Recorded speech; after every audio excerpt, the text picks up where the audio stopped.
It's beer o'clock on Real Ale Craft Beer. Today we've got another beer sent by Buddy Visor from Finland, and this is the Mallassepat Humala series African Queen. Hazy IPA coming in at 5.5% ABV in a 330 milliliter bottle.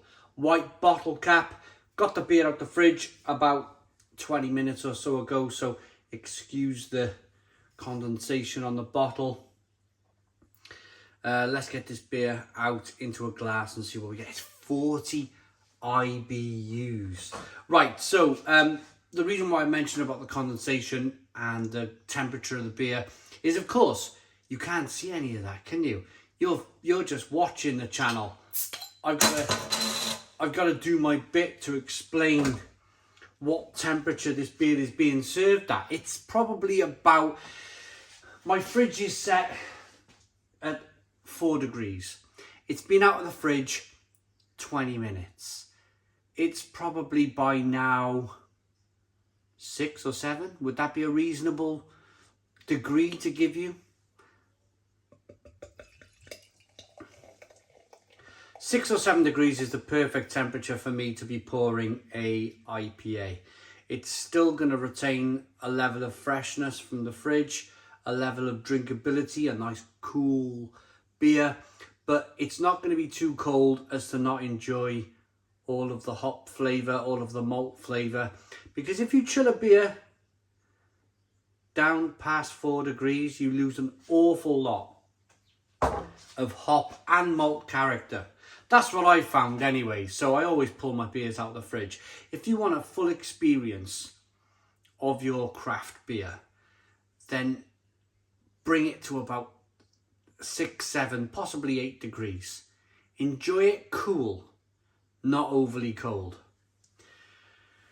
3 finger white head. Look at that. That is looking menacing. That is a menacing looking craft beer. Look at the haze. It's looking, that's like looking at a cloud. Look at that. Wow, just unbelievable. Good levels of carbonation. My goodness me, look at the sediment in the bottom of that glass. All of that sediment is offering flavour, aroma, different tastes. Oh, yes. It's looking terrific. Aroma then for this one.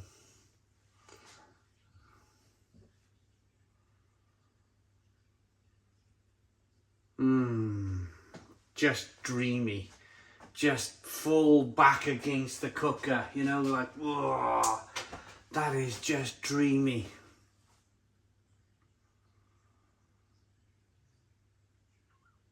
Oh. Just New England, I haven't tasted it yet. This is New England IPA at its finest. Passion fruit, mango, real soft water,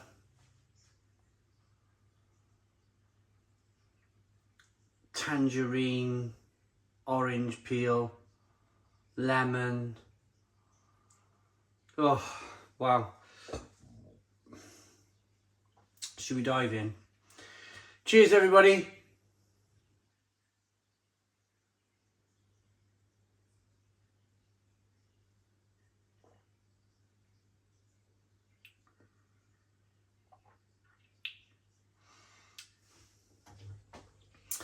Ooh. Ooh. It's got a spicy bitterness on the back end. Oh, that's good. That's good. It's quite peppery, quite spicy.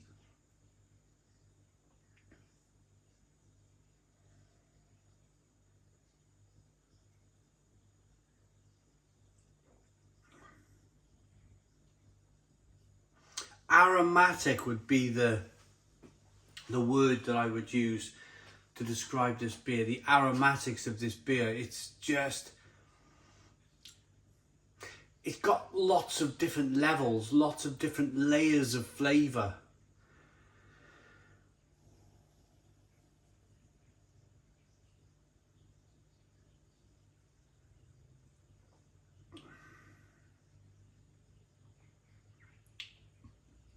It's tangerine, orange, nectarine, lemons, grapefruit. A little bit of sweetness from the malt to begin with. A little bit of bitterness on the back end. It's peppery. Oh, I gotta look at the lacing on the glass. Look at the lacing on this glass. Do you know, I've thoroughly enjoyed lots of the beers that I've had from Finland, from Budweiser. Thoroughly enjoyed them. But this African Queen seems like next level. This seems... Do you know when sometimes it can happen by accident? You just come across something, you just create something that is just superb. I think this is one of those beers. Mallassepat here have created a terrific example of a New England IPA. They've called it a Hazy IPA. I think that's a good term for it. It's not from the New England region of America. It's from Finland. The fact that they've called it Hazy IPA, for me, is a better description for the Finnish craft beer market. It's a real shame that I can't read the back of the label. If anybody's watching from Finland, if they can pause the video right now and translate that into English for me, that would be really good. Maybe the reason why, and I don't know, because again, it's all in the lovely language of Finland, but maybe the reason why they called it African Queen, maybe there's some, it's definitely got layers of flavour. Maybe it's got some African spices or something in it. There's something in here that I'm absolutely loving. I'm loving the depth, I'm loving the layers of flavour. It's a cracker of a beer. It really is.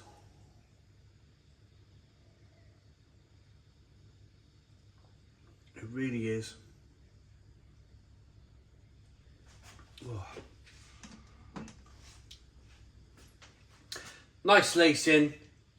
Look at the beers I rolled around in the glass. The water quality on the beer. I talked about the water quality on the nose, but the water quality on this beer, how soft the water is, whether this is just Finnish water or whether it's been treated to make it very, very, very soft. It just makes the beer even more inviting. Remember, the water content of this beer is probably over 90%, 93%, something like that. So it's a big ingredient in the beer. It's just the water itself. So it's very important for the brewers to either get a really good water source or treat the water so it becomes very soft and very inviting and very drinkable and lovely, like this beer is. This is one of the best beers I've ever had from Finland. One of the best beers I've ever had from Finland. It's a Stone the Crows 10 out of 10. It's a 10 out of 10 from Real Ale Craft Beer. A simply stunning beer. Please put your comments in the comments box. Subscribe to our daily beer and food reviews. Give us a big fat thumbs up. Boom! Cheers.